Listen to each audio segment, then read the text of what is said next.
Hi guys, good morning sa inyong tanan diya. Naana po tayo training karong adlaw guys. Ika tulong adlaw niya karon sa iyang mag-training.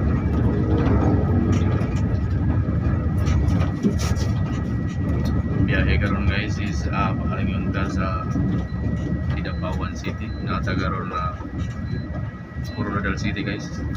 So kung niya itong training karon guys.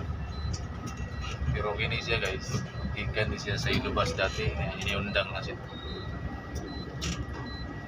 O karon ibalik ko siya.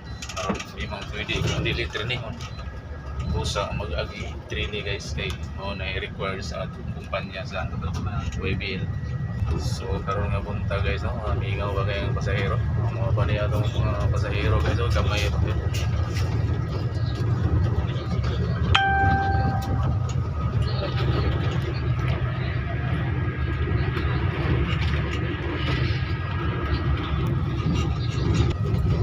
Sa mga driver nga atong gitraining sa ilubas guys,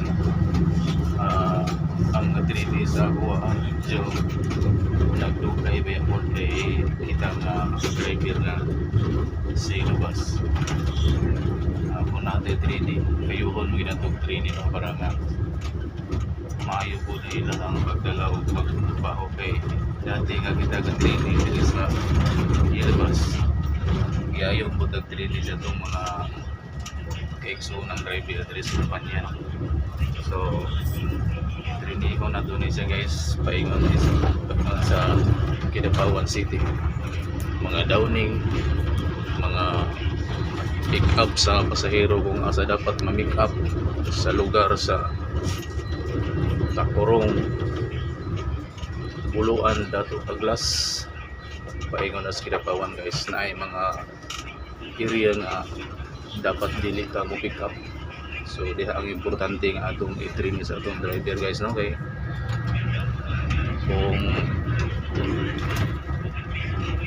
sa drive lang, dati namin isang driver sa ilabas. So sa dalan na nato siya training on ug sa dapit ma-make up basta mga downing. So ana lang guys ang atong tirada karon.